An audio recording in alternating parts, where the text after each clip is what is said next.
আপনারা যদি অ্যাপ্রুভ না করে থাকেন, আজকে আবার একই ঘটনা ঘটেছে কিন্তু মোশাররফ ভাই। আজকেও আমি খালেদ ভাই আমি একটু বলি আপনাকে যে এই ঘটনাটা গতকাল যখন ঘটেছে এটা কিন্তু আকস্মিক একটা ঘটনা ঘটেছে, যার সাথে বিএনপি বা অঙ্গ সংগঠন কেন্দ্রীয়ভাবে কোনোভাবে জড়িত না। বরং আপনারা দেখেছেন স্থানীয়ভাবে যে ঘটনাটা ঘটেছে, তারপর আজকে আমরা মানে ঢাকাতে আমরা যারা আছি আমরা মোটামুটি এটা বা বিভিন্ন সেক্টরে যোগাযোগ করে, এবং আপনি দেখবেন ইতিমধ্যে কিন্তু 144 কিন্তু প্রত্যাহার করা হয়েছে, এবং আমরা সংশ্লিষ্ট বিষয়টাকে তদন্ত সাপেক্ষে যারা দোষী তাদের বিরুদ্ধে ব্যবস্থা গ্রহণ করার জন্য বলা হয়েছে। এবং আপনি আরেকটা জিনিস লক্ষ্য করবেন, সরকার দল যদি এটার সাথে ইনভলভ থাকতো তাহলে কিন্তু আপনার মামলা হতো না। ইতিমধ্যে আপনি শুনেছেন যে যারা এই ঘটনার সাথে সম্পৃক্ত তাদের নামে সুনির্দিষ্টভাবে মামলা হয়েছে। সুতরাং যারা অন্যায় করেছে, অপরাধ করেছে, তাদের শাস্তি হোক, এটা আমরা চাই। কিন্তু এটাও আপনাকে খেয়াল রাখতে হবে, আমরা যারা নেতৃত্বে আছি অথবা যারা আমরা জাতীয় পর্যায়ে নেতৃত্ব দেই, আমাদেরকেও কিন্তু সংযুক্ত হতে হবে।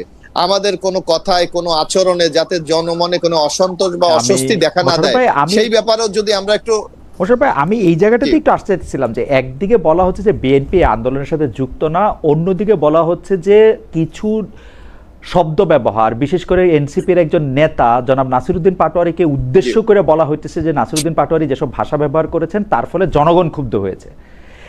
আমরা দেখেছি 21 শতকে সবচেয়ে যার নাম ব্যবহার করে আসলে অত্যাচার করা হয়, একটা গ্রুপ ফেসিবাদী হয়ে ওঠে, ওইটার নাম হলো জনগণ বা সাধারণ জনতা। আপনারা সেন্ট্রালি যদি অর্ডার না দিবেন, সেন্ট্রালি যদি পালন না করবেন, তাহলে 144 ধারাটা দেওয়া হয়েছিল কেন? আসলে যারা ওইখানে আন্দোলন মানে মারামারি করলো তাদেরকে গ্রেফতার কেন করা হয় নাই? প্রশাসনকে তো আমরা দেখলাম, প্রশাসনের সাথে এনসিপি নেতৃবৃন্দের কি কথাবার্তা হয়েছে আসলে।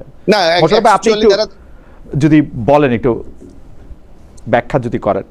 না না আমি যদি আমাকে যদি একটু শেষ করতে দেন তাইলে আপনি কি লক্ষ্য করবেন যে কালকের ঘটনাটা যেটা ঘটেছে এটা সম্পূর্ণ ছিল অনাকাঙ্ক্ষিত, এটা কোনোভাবে আমাদের দলের সাথে সম্পৃক্ত না। এখন আপনি বলেন যে জনাব পাটোয়ারি সাহেব যে বক্তব্যগুলি বাংলাদেশে দিচ্ছেন, নিশ্চয়ই আপনি নিউ ইয়র্কে থাকলেও বাংলাদেশের রাজনীতি, বাংলাদেশের নেতৃবৃন্দের আচরণ, চলাফেরা, কথাবার্তা, বক্তব্য নিশ্চয়ই আপনার নখদর্পণ।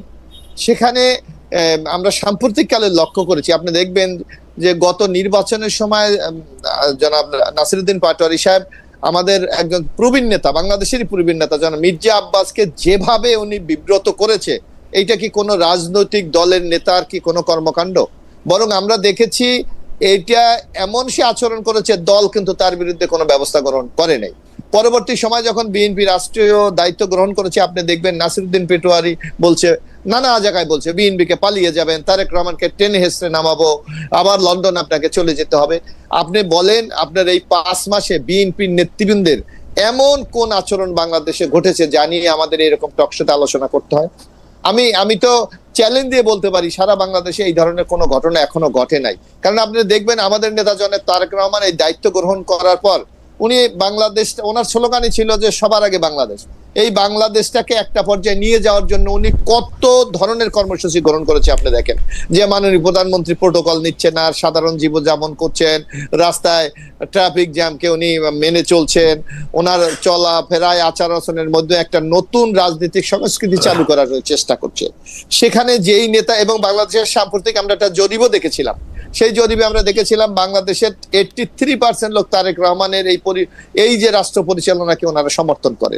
সুতরাং একমাত্র নাসিরউদ্দিন পাটোয়ারির আচরণ, কথাবার্তা যদি আপনি একটু দেখেন, তাহলে যে কোনো মানুষ সংক্ষুব্ধ হবে কিনা একটু আপনার কাছে আমি বিনীতভাবে একটু অনুধাবন করার জন্য। মোশাররফ ভাই, আপনার শেষ হইলে আপনি এবং অভয় দিলে, অনুমতি দিলে আবার একটু বলি।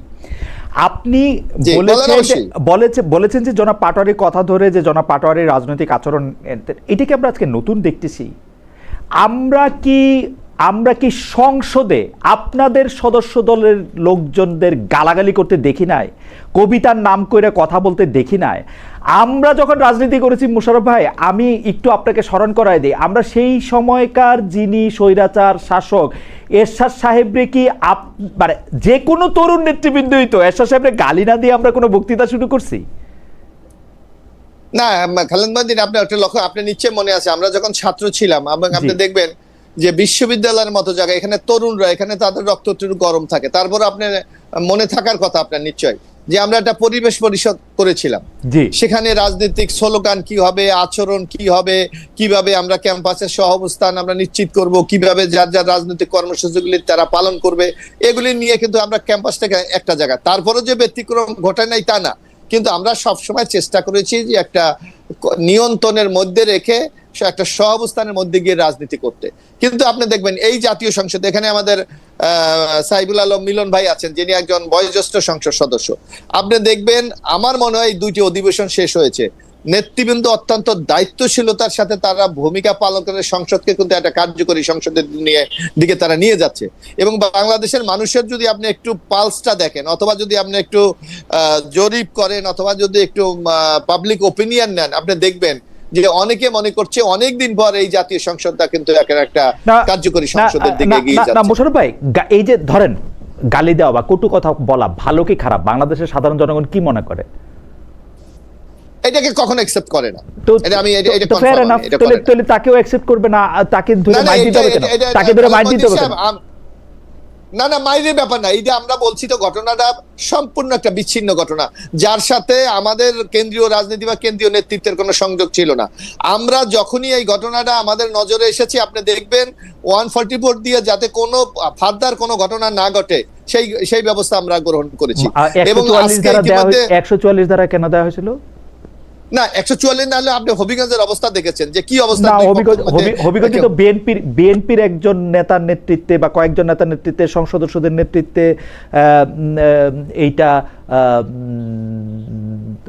মানে এক ধরনের উত্তেজনাকর পরিস্থিতি সৃষ্টি করে রাখা হয়েছিল। তো পুলিশের উচিত ছিল তাদের সেখান থেকে ভাগায় দেওয়া, তাই না? না ধরেন শোনেন, একটা আমাদের দেশে একটা সংস্কৃতির মধ্যে আমরা দীর্ঘদিন ছিলাম, যারা খালেদ মহিউদ্দিন সাহেব, এই কালচার থেকে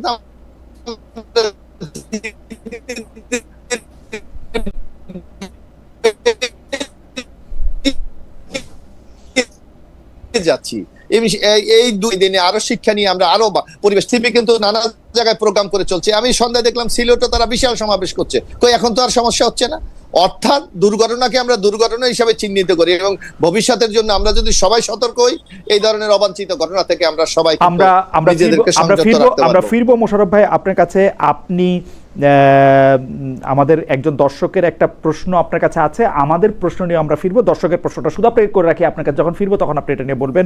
প্রধানমন্ত্রীর সহজ সরল জীবন, ওনার নাম শাহিনুর ইসলাম, উনি বলছেন প্রধানমন্ত্রীর সহজ সরল জীবনযাপন বিএনপি ফলো করছে কিনা, এইটা আপনার যখন মানে আপনার কাছে যখন ফিরবো তখন আপনি আমাদের বলবেন। আমরা একটু জনাব সাইফুল আলম খান মিলন এর কাছে যেতে চাই। জনাব সাইফুল আলম খান মিলন, আপনি নিশ্চয়ই গত কয়েকদিনের রাজনৈতিক এবং অন্যান্য যে বিষয়গুলো পত্রপত্রিকা বা সংবাদ মাধ্যমে আসছে তা খেয়াল করছেন, এবং যার বেশিরভাগই আসলে আমরা পছন্দ করতেছি না বা আমরা উচিত মনে করতেছি না।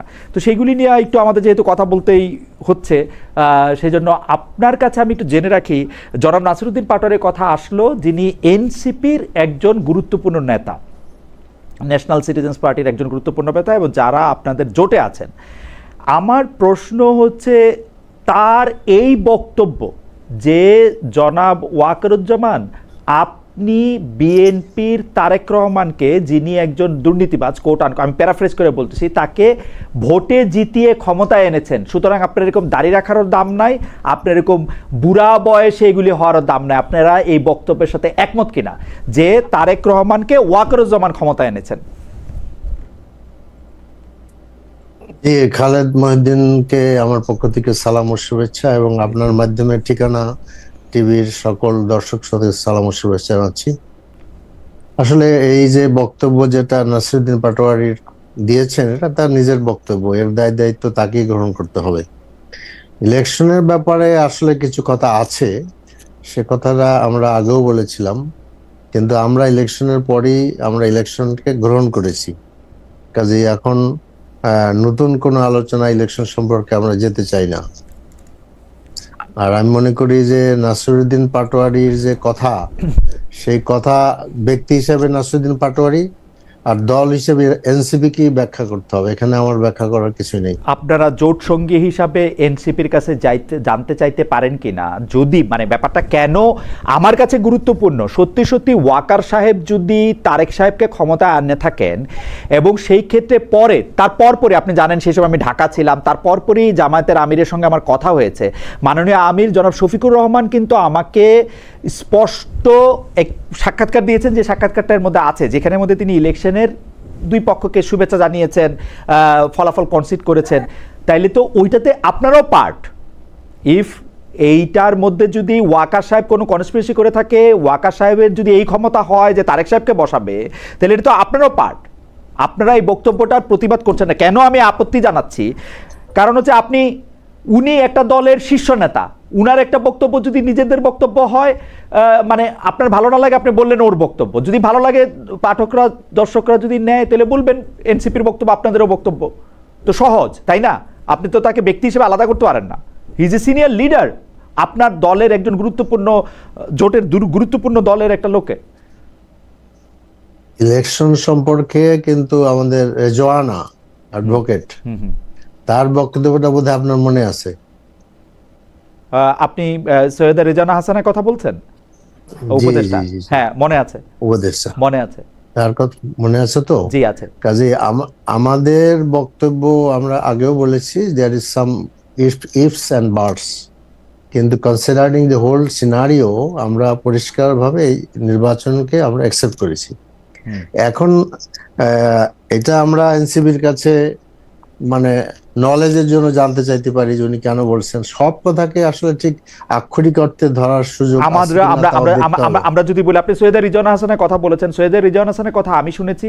সৈয়দা রিজওয়ানা হাসান যেভাবে যে কথাটা বলেছেন আপনারা তার উল্টো মানে করেছেন, এবং সৈয়দা রিজওয়ানা হাসান কিন্তু সেটার জবাব দিয়েছেন যে তিনি এইটি বলেন নাই যে জামাতে ইসলামীকে ক্ষমতার বাইরে রাখতে তিনি কাজ করেছেন। তিনি বলেছেন যেসব কথা, এবং সেটি আপনারা মানে আর ব্যাখ্যা দেওয়ার প্রয়োজন আছে কিনা আমি জানি না, ইফস এন্ড বাটসের কথা আপনি তুললেন, তার মানে আপনি নাসিরউদ্দিন পাটোয়ারির কথা সমর্থন করেন? আসলে না, এই ধরনের কথা বলা আমি সমর্থন করব না কখনই। আমি মনে করি যে আমাদের মানে আমাদের রাজনৈতিক নেতৃবৃন্দ যারা, তাদের কথার মধ্যে সৌন্দর্য থাকা উচিত, বিশেষ করে যারা কেন্দ্রীয় নেতৃবৃন্দ, তাদের কথার সৌন্দর্য থাকা উচিত। এবং আজকে তো নাসিরউদ্দিন পাটোয়ারি বলেছে সে আর কথা বলবে না, এবং তার মানে সে আর কথা বলবে না, মানে আমি তার কথাও আসলে আমি বুঝি নাই। সে আর কথা বলবে না মানে কি? সে মানে কথা বলবে নাটা কথা দিয়ে কেমনে বলবে মানুষ? সেটা এর অর্থ অনেক, মানে তাহলে এতদিন ধরে বলছে কেন? এই চোখ কুপড়ে ফেলার জন্য বসেছিল সে? উনি এই চোখ কুপড়ে ফেলার জন্য, এই ঘটনার জন্য তিনি ওয়েট করতেছিলেন? তিনি আজকে কথা বলবেন না কেন? তার তো কথা বলা বাড়ায় দেওয়া উচিত। আমরা তার পক্ষে আছি, তিনি কথা বলুক। আমি মনে করি সর্বোচ্চ বাক স্বাধীনতা তার আছে। স্বাধীনতা বিনজি, তবে আমি মনে করি যে কথা বলার এগেইনস্টে চোখ তুলে ফেলার কোনো মানে ব্যাখ্যা নাই। হ্যাঁ, তার জন্য তো তাকে ন্যায়ের পথে থাকতে হবে, তাকে কথা বলতে হবে। বলে যাক কথা। আমি আরেকটু বলি। আপনি দেখেন এই হবিগঞ্জ, জি, এই হবিগঞ্জের কিন্তু একটা হিস্ট্রি আছে। হবিগঞ্জে এর আগেও অনেক মারামারি হয়েছে, আমাদের উপরে মারামারি হয়েছে, এর নায়ক একজনই ওখানকার। হ্যাঁ, তো হবিগঞ্জে মারামারি হলেও পুলিশের ভূমিকা মোটেই ভালো ছিল না, এবং পুলিশ আপনার সেই পুরাতন ধাঁচ নিয়ে তারা এনসিবির প্রোগ্রামে আপনার কোনো ভূমিকা পালন করে নাই, তাদেরকে প্রোটেক্ট করে নাই, বরঞ্চ আক্রমণকারীদেরকেই তারা প্রোটেক্ট করেছে। এরপরে দেখা যায় তারা ট্রাক দিয়ে এনসিবির লোকদের যাত্রা বন্ধ করতে গেছে। ভাগ্যিস সেখানে বালু ছিল না, তাহলে একেবারে মিলিয়ে যেত টোটালি। হ্যাঁ, তারপর সাজ্জিদ যখন প্রোগ্রাম শেষে রওনা দিল তখন তার গাড়ির গ্লাস ভাঙা হয়েছে। এরপর আমি আরেকটা কথা খুবই গুরুত্বপূর্ণ মনে করি, আপনি দেখবেন যে আমাদের ডক্টর মিতু সে সেখানে ছিলেন, তিনি একজন মহিলা, তার সাথে ধস্তাধস্তি করছে পুরুষ পুলিশরা আর কি, এবং ধস্তাধস্তির যে পিকচার আমি দেখেছি, যে পিকচারটা মোটেই আমাদের জন্য গ্রহণযোগ্য না। ওকে, আমার মনে হয় যে মিলন ভাই এখানে আরেকটু কথা বলা দরকার, সেটা হলো যে আমাদের দেশে এই অবস্থা কেন সৃষ্টি হবে যে আমরা কোনো প্রোগ্রাম করতে গেলে আপনি আক্রমণ করবেন, এটা তো হইতে পারে না। আর এইটা ছিল জুলাই আপনার পদযাত্রা, তাহলে কি জুলাইয়ের এগেনস্টে আপনারা এটা করলেন কিনা? তারপরে আমার কথা হলো যে যদি কেউ অন্যায় করে থাকে, যদি এরকম হয় যে নাসিরউদ্দিন পাটোয়ারির কথার কারণে সংক্ষুব্ধ হয়েছে, সেটার আইন আছে, সেখানে করেন। ওকে, নাহলে নাসিরউদ্দিন আমার মনে হয় যে পাটোয়ারি আপনার বক্তব্য আমরা বুঝতে পারছি মিলন ভাই। আমি মিলন ভাই আপনার দৃষ্টি একটু দিতে চাই হচ্ছে রাজশাহী বিশ্ববিদ্যালয়ের দিকে। সেইখানে ছাত্রলীগ বা কথিত ছাত্রলীগ একজনকে পরীক্ষা কেন দিতে দেওয়া হচ্ছে, কেন সে এইখানে যাচ্ছে, কেন সে এখানে আসছে, এই কথা বলে প্রকাশ্যে ছাত্র মানে রাকসুর জিএসকে আমরা বেলচা হাতে আক্রমণ করতে দেখছি। আর রাকসুর যিনি ভিপি আছেন তিনি সাংবাদিকদের শাসাচ্ছেন, আপনারা তো মিষ্টি মিষ্টি কথা কেন বলেন, আপনাদেরকেও আমরা দেখে নিব। এই ব্যাপারে জামাত ইসলামীর অবস্থান কি? আপনি জামাত ইসলামীর কেন্দ্রীয় পরিষদের সর্বোচ্চ পরিষদের সদস্য, এই অন্যায়ের পিছনে মানে কিছু হইলেই আম্মার তারপরে আয়সা বলে আমি তো কোনোদিন শিবির করি না, আমি তো কোনোদিন জামাত করি না। ঠিক আছে, শিবির জামাত আপনারা করেন না, কিন্তু জামাত ইসলামী তো সব অন্যায়ের প্রতিবাদ করে। ওইখানে তাদেরকে কে বলছে যে ছাত্রলীগরে বইলা তাদেরকে মারতে হবে? আমরা কিন্তু এই আম্মারকে কয়েকদিন আগে দেখেছি, উনি বিশ্ববিদ্যালয়ের অধ্যাপকদের রুমে ঢুকে উনি কেন কাজ করছেন, পড়াচ্ছেন, সেগুলি ব্যাপারেও তিনি শাসাচ্ছেন। এটা কোন দুনিয়া আসলো? মানে যা যা কিছু ছাত্রলীগ করছে তা কিছু এখন শিবির বা শিবির সমর্থক বা আপনাদের সমর্থকরা করবেন। মিলন ভাই, আপনি এইটারে কিভাবে দেখেন? আচ্ছা, আগে দেখি আমি ছবিটা কিন্তু ঠিক মতো আসতেছে না আমার ছবিটা, এটা আমার মনে হয় যে আপনার ছবিটা ঠিক আছে একদম, কিন্তু আপনি একটু হয়তো সোজা হয়ে যদি একটু থাকতে, আমি আপনাকে দেখতে পাচ্ছি পরিষ্কার। আপনি জি জি, আচ্ছা আমি একটু পিছনে যেতে চাই আর কি। জি, রাজশাহী ইউনিভার্সিটিতে আমাদের মেলা রক্ত ঝরেছে। 1983-তে আমি যখন শিবিরের সেক্রেটারি জেনারেল, আপনি হয়তো জানেন যে আমি শিবিরের কেন্দ্রীয় সভাপতি ছিলাম। তো ওখানে আমি সেই কাহিনী দেখছি যে রাজশাহীতে যখন আমি রিক্সা নিয়ে আগাচ্ছিলাম, কাজলা গেটের সামনে যখন আসলাম, আমি দেওয়ালের বাইরে আমি দেখছিলাম যে ভিতরে দৌড়াদৌড়ি করতেছে এবং আহত লোকেরা রিক্সায় করে আসতেছে। আমার সাথে ডক্টর জাহাঙ্গীর ছিলেন, যে এবার ইলেকশন করেছে জাতীয় সংসদে। জাহাঙ্গীর ভাইকে আমি জিজ্ঞেস করতেছিলাম এরা কারা, তিনি বলছেন শিবিরের। এরা কারা? শিবিরের। এরা কারা? শিবিরের। অসংখ্য শিবিরের ছেলেদেরকে সেখানে আহত করা হয়েছে। দিস ইজ জাহাঙ্গীরনগর ইউনিভার্সিটি, এবং এখানে বহু লোক, রাজশাহী ইউনিভার্সিটি, এখানে শিবিরের প্রচুর রক্ত ঝরছে। আমি আপনার পয়েন্টে আসতেছি। এরপর এই রাজশাহী ইউনিভার্সিটিতে আমরা প্রকাশ্য দিবালোকে শিবিরের এক ছেলেকে ধরে টিচারদের সামনে আপনার চাইনিজ কুড়াল দিয়া তার গোড়ালি কেটে দেওয়া হয়েছে। আমি তখন কোনো মানব অধিকার কর্মী, সাংবাদিক বা এই দেশে যারা নানান কথা বলেন তাদেরকে প্রতিবাদ করতে দেখি নাই। টিচাররা এখানে আপনার এগুলা রোধ করতে আসে নাই যাতে এটা করিও না। তো এইটা একটা দিক। কাজে এই যে গত 15-17 বছরে রাজশাহী ইউনিভার্সিটির অত্যাচার নিপীড়ন, এই অত্যাচার নিপীড়নের প্রেক্ষাপটকে টিচারদের সামনে রাখা উচিত ছিল। এখন আসেন আমি আপনার কথায় আসি। আমি মনে করি না যে এটা আম্বার বা এদের এই জিনিসটা করার কোনো এখতিয়ার আছে। এটা আই ডোন্ট অ্যাকসেপ্ট ইট। মানে অ্যাজ ওয়েল অ্যাজ রাকসুর ভিপির আমি বক্তব্যটা শুনেছি, তিনি হয়তো উত্তেজিত ছিলেন কিনা আমি জানি না। সাংবাদিকের ব্যাপারে সে যেভাবে সাংবাদিক চড়া হয়েছেন, that is not also acceptable. Milan ভাই, আপনাকে ধন্যবাদ। আমার মনে হয় যে মিলন ভাই একদম পরিষ্কার করে বলেছেন যে পূর্ববর্তী ইতিহাসটাও তিনি উল্লেখ করেছেন, কিন্তু তিনি বলেছেন যে এটা আম্বারের এখতিয়ার নাই।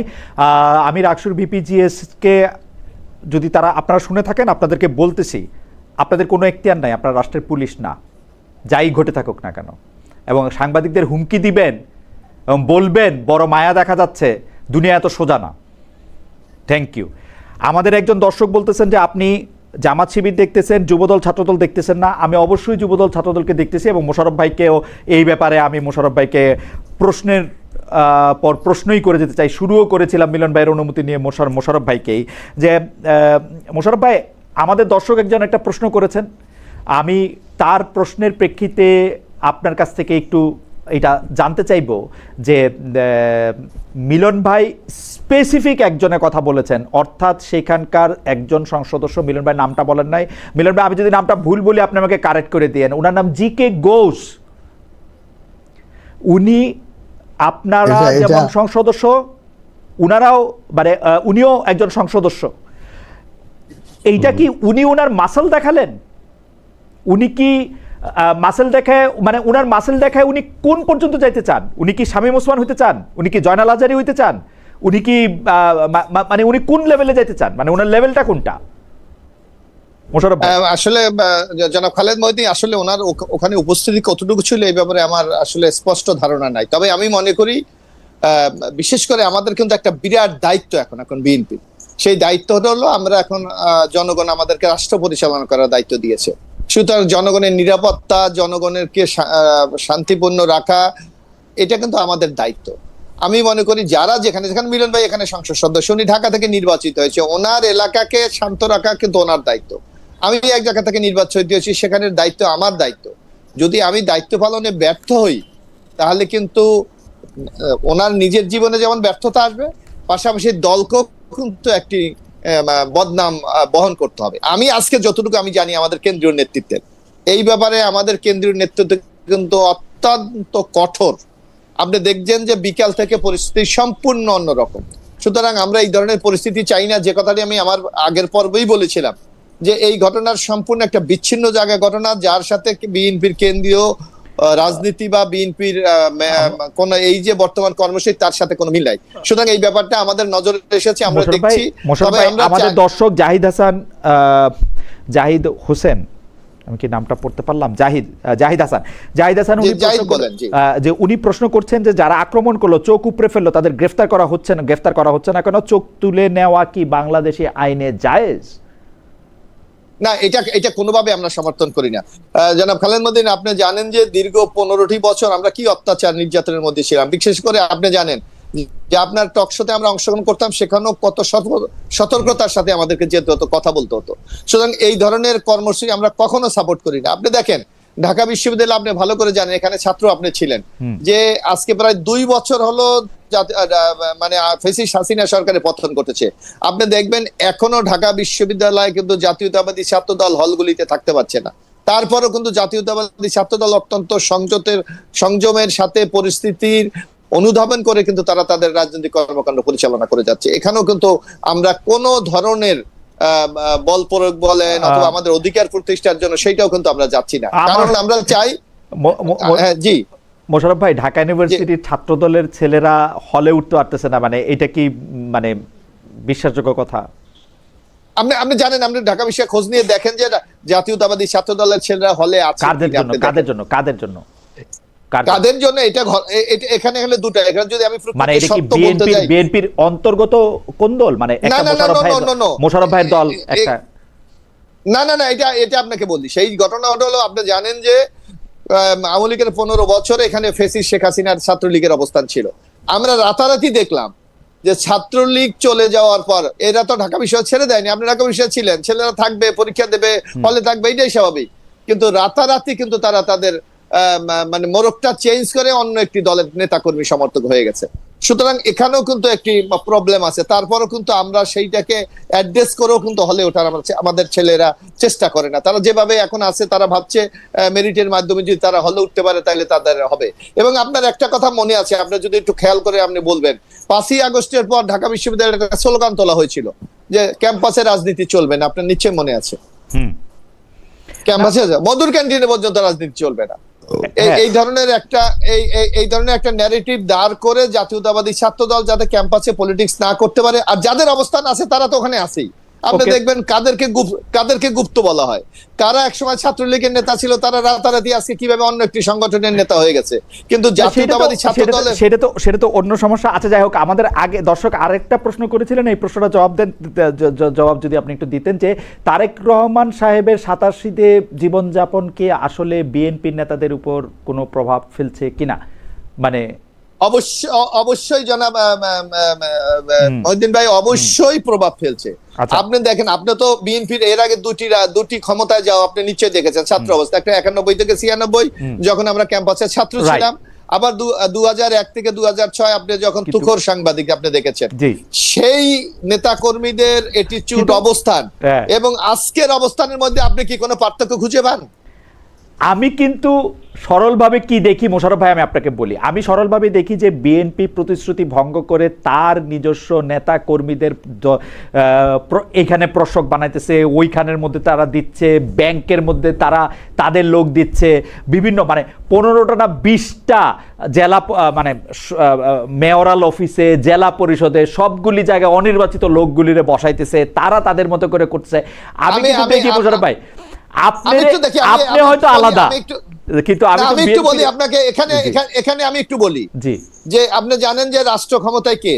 আজকে ইউনূস সরকার যখন ক্ষমতা ছিল তখন এই যে আপনার মব কালচার, প্রশাসন, আইন শৃঙ্খলা রক্ষা বাহিনীর চরম অবনতি, নগ্ন দলীয়করণের কারণে তারা কিন্তু একটা বিরাট সংকট তৈরি করেছে। এখন এদেশের জনগণ টুটান মেজরিটি দিয়ে বিএনপিকে রাষ্ট্র দায়িত্ব অর্পণ করেছে। এখন আপনি কি চান না যে আমাদের শহরগুলি নির্বিঘ্নে তারা তাদের দায়িত্ব পালন করে জনগণকে স্বস্তি দেয়? আজকে যদি এই শূন্য জায়গায় থাকতো তাইলে আজকে দেখেন ঢাকা সিটি কর্পোরেশন, আপনি নিশ্চয়ই নিউ ইয়র্কে থাকলে আপনি খোঁজ রাখেন যে ঢাকা সিটি কর্পোরেশন থেকে অন্যান্য সিটি কর্পোরেশন গুলিতে আজকে যে সেবাটা দেওয়া হচ্ছে তাতে জনগণ স্বস্তিতে আছে না জনগণ অস্বস্তিতে আছে? আমার কাছে মনে হয় যে জনগণ স্বস্তিতে আছে কি অস্বস্তিতে আছে সেটি মোশাররফ ভাই আপনি আমার থেকে আরো ভালো বলতে পারবেন, কারণ আপনি জনঘনিষ্ঠ একজন মানুষ, আপনার কাছে আপনার কনস্টিটিউয়েন্সির লোকরা এসে কথা বলে। কিন্তু আমরা একটু মিলন ভাইয়ের কাছে যাই, আপনার কাছে ফিরে আসি। আমি একটু শেষ করি। আপনি দেখবেন আমাদের প্রশাসনে, আপনি তো ভালো করে জানেন, মোর দ্যান 13 থেকে 14 লাখ কর্মচারী আছে, কর্মকর্তা কর্মচারী আছে। আপনি দেখেন, আমি হিসাব করে দেখেছি, এই যে অভিযোগটা একটা ন্যারেটিভ বিএনপির বিরুদ্ধে দাঁড় করা হচ্ছে, টোটাল এখন পর্যন্ত একটা গভর্নমেন্ট ক্ষমতায় গিয়েছে, এখন পর্যন্ত 20 জন দলীয় লোককে কোথাও বসে নাই। আপনি এর বেশি সংখ্যা বলতে পারবেন না, 20 জন বা 22 জন এরকম। তো এই ছোট্ট একটা সংখ্যা দিয়ে মোশাররফ ভাই গইনা বলতেছেন?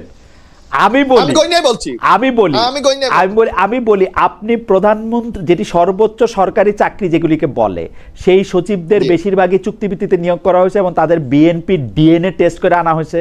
মেয়রাল অফিসে ঢাকা আমি একটু আপনার বলি, আপনি নিশ্চয় জানেন যে আওয়ামী লীগের আমলে প্রায় 800 লোকের মতো লোককে ওএসডি করা রাখা হয়েছিল, অথবা অনেককে কোনো জায়গায় পদায়ন করে নাই।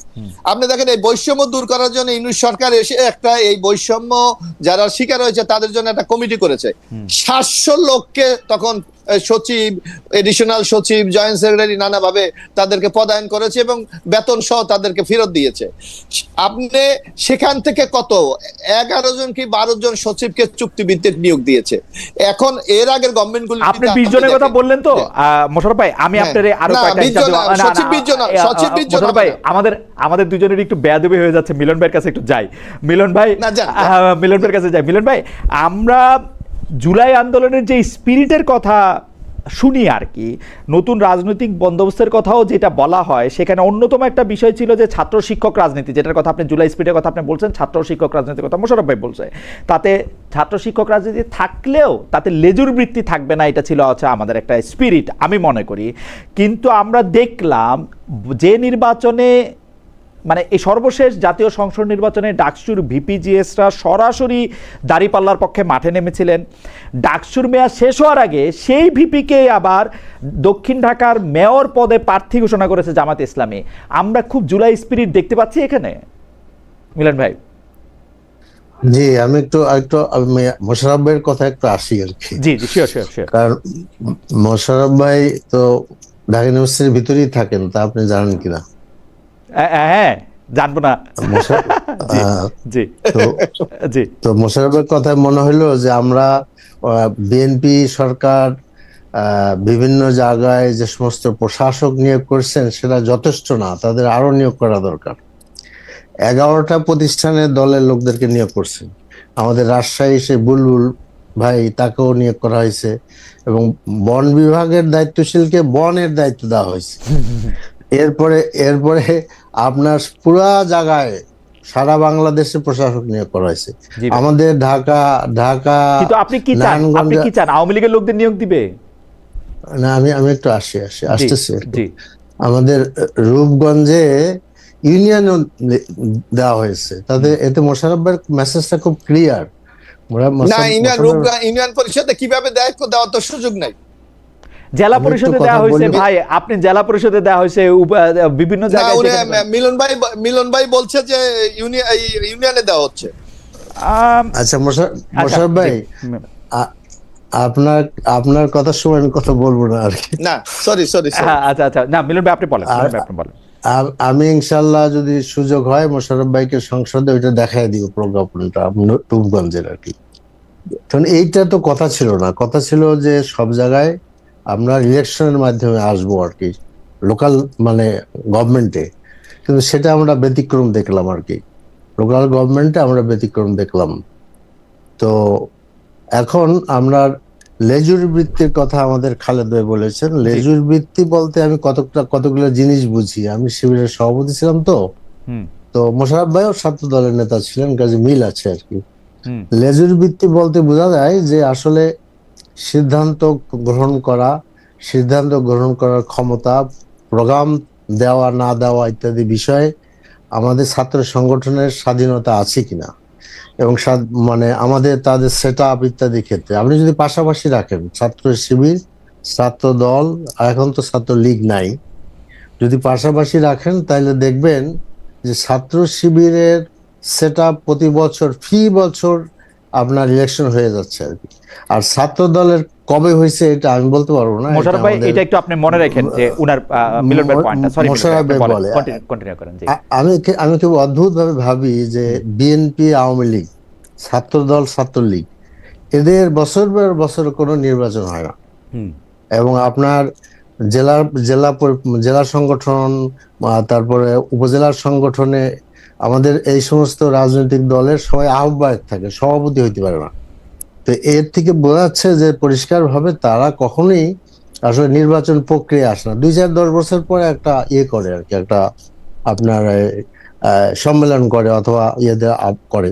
সেখানে দেখা যায় যে ওইটা বড় দলে মাদার অর্গানাইজেশনের কাছে ছাত্র দলের কে সভাপতি ওইটার দায়িত্ব থাকে। এই অতীতকালে এটাই হয়ে আসছে আর কি।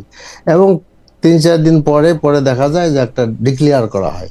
কিন্তু আমাদের এখানে বিষয়টা খুব ক্লিয়ার আর কি। আমি শিবিরের তো মানে ইলেকশন কমিশনারও ছিলাম এক সময়। এখানে টোটাল ইলেকশন কমিশনার আলাদা থাকে না, কিন্তু মিলন ভাই আমি আপনার কথা আসতেছি। জি, তো সেক্ষেত্রে আমরা সেভাবে করি। এখন আপনি যেটা বলেছেন সেটা হলো যে নির্বাচনে প্রচার, এটা আপনি এতভাবে দেখবেন কিনা যে, এবং খুব ফুল ফ্লেজেডলি শিবির যে নির্বাচনে টোটাল কাজে অংশগ্রহণ করছে তা না, করছে ভাই খুব একটা। আমি বলতেছি শিবিরের এগুলো তো আমাদের ইন্টারনাল জিনিস আছে আর কি, আমি জানি, আই নো। আমার আসনে আমি এই বললে তো শিবির ক্ষেপে আমার উপর। তো এখন সাদেক কায়েম অলরেডি সে বিবাহ করেছে এবং তার ছাত্র জীবন শেষ, সে অলরেডি শিবির থেকে বিদায় নিয়েছে। সো সে সেখানে অংশগ্রহণ করবে। এবং আমরা আরেকটু বলি, জাকসু বিপি থাকতে কিন্তু আমানুল্লাহ আমন সাহেব মন্ত্রীও ছিলেন। কাজে ইট ইজ নট দ্যাট যে এখানে আপনার মানে এটাকে লেজুর বৃত্তির কোনো মানে প্রশ্ন। আমি লেজুর বৃত্তিটা কি বলি, আপনি যেটা বলছেন সেটাই কিন্তু আমি বুঝি যে হ্যাঁ ইন্ডিপেন্ডেন্টলি এটা ইলেকশন হবে, কিন্তু এটা বিএনপির সাথে তুলনা করে এটা হবে না। বিএনপি ছাত্রদল যেরকম একটা টাইটানিক জাহাজের মতো বড়, ওদের তো মুভ করতে মানে আমি লেজুর বৃত্তি বলতে বুঝি আপনি যেটা বলছেন যে স্বাধীনভাবে সিদ্ধান্ত নিতে পারে কিনা। আমি দেখি স্বাধীনভাবে সিদ্ধান্ত নিতে পারে না শিবির। আপনারা জামাতে ইসলামী যেইভাবেই দেখায় দেন শিবির সেভাবেই করে। আপনি নিজে এইটার একটা বড় উদাহরণ মিলন ভাই, আপনি শিবির সভাপতি ছিলেন, আপনি জামাতে ইসলামীতে গেছেন। এই দেখেন মোশাররফ ভাই ছাত্রদলে ছিল, উনি বিএনপিতে আসছে। সাদিক কায়েম শিবিরে ছিল, জামাতে যাইতেছে। শুধু মানে আমি যে ট্রানজিশনটা দেখি, আমি এইটাকে বলবো যে আমি কখনোই দেখি না যে শিবিরের একজন নেতা জামায়াতের একটা সিদ্ধান্তকে কন্ডেম করতেছে, জামায়াতের একজন নেতাকে বলতেছে যে আপনি এটা করতে পারবেন না তরুণ রাজনৈতিক দল হিসাবে। আমরা কিন্তু ইয়াং ডেমোক্রেটদের ম্যাচিউর ডেমোক্রেসিতে এটা দেখি মিলন ভাই, আপনি এটা জানেন যে ইয়াংরা এটা এরকম বলে। হাউএভার এটা যদি আপনি বলতেন, আমি একজন দর্শকের একটা মন্তব্য আমি একটু শোনাই। আপনি এইটা একটু বললেন যে লেজুর বৃত্তির এই জায়গাটা নিয়ে আপনার মন্তব্য কি। আমাদের দর্শক, ওনার নাম আব্দুল হান্নান, উনি বলতেছেন মিস্টার খালেদ মহিউদ্দিন, আপনি কি চান বিএনপি এই আধুনিক যুগে এনসিপি আর জামায়াতের নোংরামি সত্য গান্ধীবাদী রাজনীতি করবে?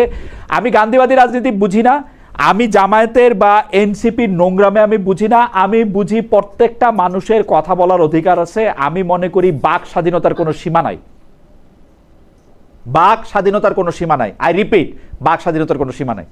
আপনি আমার যা ইচ্ছা তাই বলতে পারেন। মিলন ভাই, আপনি বলেন। জি, আমি বলছিলাম যখন আব্দুল সত্তার সাহেবের হয় আপনার এই মানে গণভোট হয় একটা, যতদূর আমি মনে করতে পারি, তখন তখন কিন্তু আপনার জামাতের সাথে ছাত্র শিবির দ্বিমত পোষণ করেছে আর কি, যেমন তারা ভিন্ন জায়গায় চলে গেছে। কাজে এটা হইতে পারে। দ্বিতীয় একটা কথা আমি বলতে চাচ্ছি যে যে জামাতে শিবিরের লোকেরা জামাতে যোগদান করে, এটার অর্থ তারা লেজুরি বৃত্তি করে, এটার সাথে আমি একমত না। আমরা আমরা আমরা আমি যে বলি, আমরা যে সাহিত্যের ছাত্র আর কি, পৃথিবীব্যাপী যে সাহিত্য ছড়িয়ে আছে, তো সেই সাহিত্যের কর্মীরা তো ইসলামী একটা মুভমেন্টের সাথেই যাবে আর কি, এটাই খুব স্বাভাবিক। আবার আপনি দেখেন আমাদের আব্দুল কাদের বাচ্চু ভাই, তিনিও খানিক সময় শিবিরের সভাপতি ছিলেন, তিনি কিন্তু জামাতে যোগদান করেন নাই। আমাদের আনোয়ার হোসেন আমাদের মঞ্জু ভাই, তিনিও জামাতে নাই। আমরা কিন্তু মনে করি যে আসলে আমাদের তো আসলে যদি মুভমেন্ট করতে হয় তো একটা দলে যোগদান করতে তো হবেই, এবং সেক্ষেত্রে জামাতে যাওয়ার মানে ফার্স্ট চয়েসে থাকবে, এটাই স্বাভাবিক। ওকে, স্টিল আপনি এইটাকে মানে এই সংগঠনটা বাংলাদেশ ইসলামী ছাত্র শিবির নামক সংগঠনটা জামায়াতে ইসলামীতে যাওয়ারই একটা তরুণ প্ল্যাটফর্ম এরকম মনে করেন না, নাকি মনে করেন? না, তরুণ প্ল্যাটফর্ম হইলে আপনার আপত্তি কিসের? আমার কোনো আপত্তি নাই, আমি এইটা কি না সেটা আমি বলতে চাই। এবং সেইটা আপনি যে লেজুর ভিত্তিক রাজনৈতিক দল এবং ছাত্র সংগঠন, তার মধ্যে এইটাকে আপনি তফাৎ দেখেন কিনা, মানে আপনি কি মনে করেন যে না, ছাত্র সংগঠনের মধ্যে এরকমই হওয়া উচিত, ধীরে ধীরে তাকে আমরা জামায়াতে ইসলামী হিসাবেই গড়ে তোলার জন্য গড়ে তুলব, অন্য কোনো কিছু না? ওখানে জামাত ইসলামী হিসাবে গড়ে তোলার কোনো প্রশিক্ষণ দেওয়া হয় না, ইসলাম হিসাবে গড়ে তোলার প্রশিক্ষণ দেওয়া হয়। দেন দিস ইজ হিজ পার্ট, যারা জামাত শিবির থেকে আসে তারা জামাতে যোগদান করে, তারা আসবে। আমি তো মনে করি আরো বেশি সংখ্যক আসা উচিত। মানে তুলনায় কম আসে, মানে শিবিরের কত ভাগ আসে শতকরা, আমাদের দর্শকদের উদ্দেশ্যে যদি একটু বলতেন, জামাতে ইসলামীতে মানে অ্যাক্টিভ রাজনীতি। এটা একটা জরিপ চালাইতে হবে। আচ্ছা, ঠিক আছে, মানে অফ এন্ড কোনো কিছু নাই। আচ্ছা মোশাররফ ভাই, মিলন ভাই কিন্তু ধীরে ধীরে কথা বললো, কতগুলি স্পেসিফিক জায়গায় আপনাকে কিছু প্রশ্ন করেছেন। এর মধ্যে একটা গুরুত্বপূর্ণ প্রশ্ন হচ্ছে যে আপনারা জুলাই পদযাত্রার মধ্যে যে আক্রমণটা হইল সেটা আপনার জুলাইয়েরই বিপক্ষে কিনা, আপনি এই ব্যাপারটা একটু অ্যাড্রেস করবেন।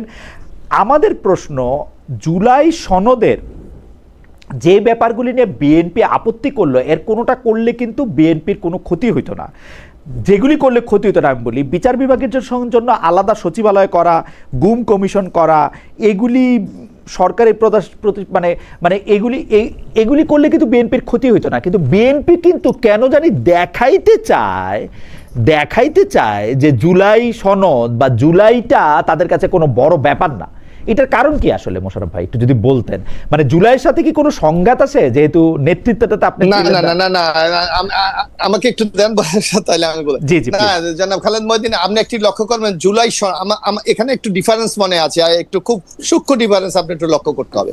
সেটা হলো জুলাই সনদ বাস্তবায়নে আমাদের মধ্যে কিন্তু কোনো সমস্যা নাই। আপনি লক্ষ্য করেছেন যে আমাদের জনাব মাননীয় প্রধানমন্ত্রী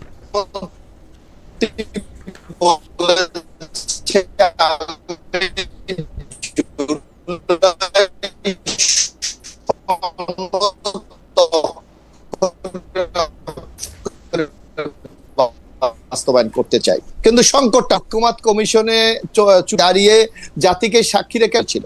এখন আমাদের খেয়াল রাখতে হবে কি স্বাক্ষর করেছিল সেদিন আমরা, জামাত ইসলামী, অন্য যারা ছিলেন, সেটা হলো জুলাই সনদ। কিন্তু আপনি দেখবেন, আমরা দেখলাম 23 দিন কি 24 দিন পর একটি জুলাই আদেশ জারি করা হলো, যেই আদেশের সাথে জুলাই সনদের অনেকটা পার্থক্য আমরা সেদিন লক্ষ্য করেছিলাম। যদি আপনি দেখেন, জুলাই সনদে ছিল নোট অফ ডিসেন্ট, কিন্তু আদেশে সে নোট অফ ডিসেন্টকে সম্পূর্ণভাবে অবজ্ঞা করা হয়েছে।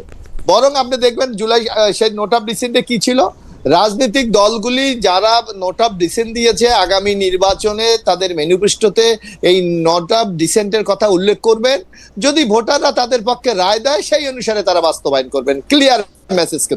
কিন্তু আপনি দেখবেন যখন জুলাই আদেশটা বাস্তবায়ন করা হলো, এইটা নাই, তাহলে জনগণ কোন দিকে ভোটটা দেবে বা কি রায়টা দেবে? শুধু আরেকটা না, আপনার নিশ্চয়ই দীর্ঘদিন আপনি গণমাধ্যমে আছেন, আপনি দেখবেন বাংলাদেশে এখন পর্যন্ত এই যে 2026 4টা গণভোট হয়েছে, এর মধ্যে জিয়াউর রহমান সাহেবের আমলে একটা প্রশ্ন, হ্যাঁ না, আপনি কি জিয়াউর রহমানের সাপোর্টকে সময়টা কালকে সমর্থন করেন, ইয়েস অর নট? এরশাদ সাহেবের আমলে একই কিছু ঘটেছিল। খালেদা জিয়ার আমলে আপনি দেখবেন এটা কনস্টিটিউশনাল গণভোট ছিল, সেখানে ছিল যে আপনি কি প্রেসিডেন্সিয়াল গভর্নমেন্ট থেকে মন্ত্রিপরিষদ শাসিত সরকারে ফিরে যাবেন সংসদীয় গণতন্ত্রে, হ্যাঁ না ছিল। কিন্তু এবার আপনি লক্ষ্য করবেন প্রশ্নটা কি করা হয়েছে, এই প্রশ্নের আপনি তো মোশাররফ ভাই মানে ডাক্তার আসিবার মানে পর না পূর্বে রোগী মারা গেল, মানে একটা ঘটনা ঘটে যাওয়ার পর আপনি এগুলি কইতেছেন কেন? গণভোটে আমি বলি, আমি আপনাকে গণভোটে 4টা প্রশ্ন থাকবে, আপনারা দেখছেন। আপনার সর্বোচ্চ নেতা জনাব তারেক রহমান আমাদেরকে ভোট দিতে বলছেন, হ্যাঁ ভোট দিতে বলছেন। এখন বলছি, আমি অস্বীকার করি না, এখন আপনাকে একটু বলেন, আমি অস্বীকার করি না। আপনি দেখবেন, আপনি বলছেন আপনি কি ডাক্তার আশীর্বাদ এরকম না, আমরা মরার আগেই কিন্তু আমরা বলেছি। আপনার মনে আছে যে দিন জুলাই আদেশ জারি করলেন, আপনি যদি একটু আপনার আর্কাইভ খুঁজে দেখেন যে মির্জা ফখরুল ইসলাম আলমগীর সাংবাদিক সম্মেলনে স্পষ্ট ভাষায় বলেছে যে ইন্টেরিয়াম গভর্নমেন্ট, বিশেষ করে প্রফেসর আলী রিয়াদ যেই আদেশ তৈরি করে রাষ্ট্রপতির দিয়া জারি করিয়েছে তা টোটাল জুলাই সনদের সাথে প্রতারণা করা হয়েছে। জাস্ট প্রতারণা শব্দটা আপনি দেখবেন।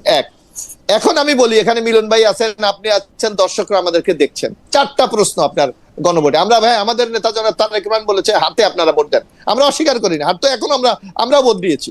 বললেন 1 2 3 বললেন আমি বলি মানি, আমরা এখনো তো মানি, আমরা তো এখনো মানি। প্রশ্ন 4টা না 39টা, এই কথা কেন কইতেছেন? না না না, আমি বলি না ঘটনা, আপনি 4টা মেনে নিছি তো ভাই, আমি তো 4টা মেনে নিছি। মহিউদ্দিন আলমগীর আপনার খালেদ মহিউদ্দিন আপনি শুনলে আপনি বুঝতে পারবেন। খালেদ ভাই, আমি 3টা আমি মনে করেন কোন কারণে ধরেন, আমি মনে করেন আমি 4টার 3টা সমর্থন একটা করি না, আমার কোন স্কোপ আছে নাই, তারপর আমি মনে করলাম 4টাকে আমি মেনে নিলাম। আপনি 3টা হলো কনস্টিটিউশনাল অ্যামেন্ডমেন্ট, আর লাস্টে কি আপনি বলেছেন যে রাজনৈতিক দলগুলি জুলাই সনদে যে নোট অফ ডিসেন্ট দিয়েছে জনগণ যদি তাদের পক্ষে সমর্থন সেইটা বাস্তবায়ন করব। তা আমার পক্ষে তো 51% জনগণ আমাকে রায় দিয়েছে ইন্ডিভিজুয়াল একটা দল হিসাবে, আর আমার দলের যে জোট ছিল, জোটের আরো 5%। আমি সরল মানুষ, আমি এত প্যাচগোছ বুঝি না। আমি বুঝি যে গণভোটের মধ্যে আপনি 4টা কোশ্চেন দিছেন, সেইটা আপনি জানতেন, সেইটা কি কি কোশ্চেন সেটা ছাপা হয়ে যাওয়ার পরে আপনি দলের সর্বোচ্চ নেতারা আমি জনগণ আমাদের বলছেন হ্যাঁতে ভোট দিতে বলছেন কিনা? দিলাম আমি না দিলাম আমি না ভাই, আপনি আমাকে হ্যাঁতে ভোট দিতে বলছেন কিনা, পুরোটাই বলছেন কিনা? হ্যাঁ বলি যে আমি উপরে 3টাও মানি, আমি 4 নাম্বার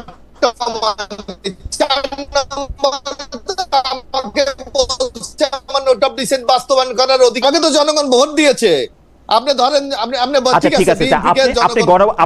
ঠিক আছে গণভোটটা আমি বুঝলাম, কিন্তু গণভোটের ক্ষেত্রে কেন যে আপনারা এই যে 4 প্রশ্নের কথা এখন বলেন, 4 প্রশ্নের কথা আমরা তখন বলছিলাম এবং আমি বলছিলাম যে কি জানি না, হাউএভার কিন্তু আপনারা ভোট দিতে কইছেন, ওখানে ভোট দিছেন, কিন্তু আপনারা আইন মানে বিচার বিভাগের জন্য আলাদা সচিবালয়টা বাদ দিলেন কেন? আমি একটু বলছি, আমি আপনার টোটাল প্রশ্নটি বলেছি। আপনি দেখবেন 133টি অর্ডিন্যান্স জারি করা হয়েছিল, মিলন ভাই এখানে আছে। আমরা ডক্টর ইউনূস সরকারের সেটা 1 মাসের মধ্যে আইনে পরিণত করতে হবে, সেটা বিশেষ কমিটিতে পাঠানো হয়েছে, বিশেষ কমিটিতে আলোচনা করে সংসদ উত্থাপন হয়েছে। এবং আপনি যদি দেখেন বাংলাদেশ না পৃথিবীর ইতিহাসের রেকর্ড যে 6 দিনে আমরা 98টি আইন পাস করেছি, এটা বিশ্বের কোন পার্লামেন্টে দেখা যায়। বিচার বিভাগের জন্য আলাদা সচিবালয় আমি একটু বলি আপনি 98টা গেলে বাদ থাকে কয়টা? 35টা। এর মধ্যে আপনি মিলন ভাই আছে, তারা কয়টা নোট অফ ডিসেন্ট দিয়েছে, আমরা কয়টা নোট অফ ডিসেন্ট দিয়েছি? সেটা হলো বোঝা যায় যেগুলি বিশেষ কমিটিতে নোট অফ ডিসেন্ট দেওয়া হয়েছে বা কোনো প্রশ্ন উদ্বেগ করা হয়েছে, সেগুলি পরবর্তীতে অধিক আলোচনা করে স্টক হোল্ডারদের সাথে আলোচনা করে আমরা বিল হিসাবে উপস্থাপন করবো। আমরা তো এখনো সেই স্ট্যান্ডে আছি, যার জন্য আমি এখন বলি আমার মনে হয় মিলন ভাই গিয়েছে করতে পারলেন বিচার বিভাগ আলাদা করাটা, বিচার বিভাগের সচিবালয় আলাদা করতে পারলেন কেন? এইটার মধ্যে ওখানে কিছু ফল ছিল যেগুলি বিএনপি সারা জীবন আইনের ফল ঠিক করা যায় ভাই। আমি একটা কথা বলিনি আপনাকে, দেখেন আমরা তো এগুলো বাতিল করি নাই এখনো, আমরা বলেছি এগুলি সংসদে উত্থাপন হবে। আবার হ্যাঁ পিছানো হলে ওর মধ্যে অনেকগুলো অ্যামেন্ডমেন্ট দরকার আছে, সংশোধনী দরকার আছে। অ্যামেন্ডমেন্ট দিতেন, যেমন আপনাকে বলি গুম কমিশন। না আমি একটু ভাই আমার অভিজ্ঞতা আপনি শুনেন, 98 সালে বিচারপতি মোস্তফা কামালের নেতৃত্বে 5 জন বিচারক বৈশা বলছে বিচার বিভাগ আলাদা হবে 98 সালের ডিসেম্বর মাসে। আপনারা ক্ষমতায় আসছেন হচ্ছে সর্বোচ্চ রায়, শেষ রায়। আপনারা ক্ষমতা আসছেন 2001 থেকে 2006 পর্যন্ত, আপনারা ওই অট্টু কাজও করেন নাই। মধু সাহেব আমাদেরকে সামনে দেয়া বলছে করব না, করেন নাই আপনারা। এখন এটা মধুদার সাহেব বলতে পারে, এটা তো করেন আমি তো নাই। আচ্ছা মধু সাহেবের কথা বাদ দেন, মধু সাহেব উনি আর এখন আমাদের মাঝে নাই, আপনারা তো করেন তো নাই। আপনি এখন আমি বলি, এখন আমি একটা উদাহরণ দিলে আপনি বুঝতে পারবেন। আমার উদাহরণটার ব্যাপারে একটু বলেন, আপনারা করেন তো নাই। বলছি আমি একটা বলি, যেমন গুম কমিশন বলা হয়েছে যে গুম কমিশন এটা তদন্ত করবে, তদন্ত করে এইটা আন্তর্জাতিক অপরাধ, এটা এই তদন্ত রিপোর্ট দেবে। তারা মানতে পারে নাও মানতে পারে, তা আমরা বলেছি না এইটাকে আমরা এই গুম কমিশনকে আমরা ক্ষমতায়ন করব, যাতে গুম কমিশনের এই তদন্তটাই সর্বোচ্চ তদন্ত হয়। কোথাও বলা হয়েছে শাস্তি 14 বছর, আমরা বলেছি না, এটা গুমের শাস্তি হতে হবে যাবজ্জীবন মৃত্যুদণ্ড। এইগুলি তো আপনার বেসিক পয়েন্ট, এখানে তো দ্বিমত নাই। এইসব জায়গাগুলি রিপেয়ার করে আমরা সংসদে এটা আবার উত্থাপন করা হবে। একদম মোশাররফ ভাই, আপনার কথা পরিষ্কার। আমরা একটু মিলন ভাইকে শুনি। মিলন ভাই, এই প্রসঙ্গে যদি আপনার কিছু বলার থাকে, যে আসলে বিএনপি জুলাই আপনারা সংসদে কয়েকবার মানে একাধিকবার অন্তত ওয়াকআউট করেছেন এই প্রসঙ্গে, এবং বিএনপির ইন্টেনশন আপনারা দেখতে পাচ্ছেন যে ইটস নট দ্যাট গুড। আপনি যদি এই প্রসঙ্গে একটু ছোট করে বলেন, তারপর আপনার কাছে আমি প্রশ্নে আসি।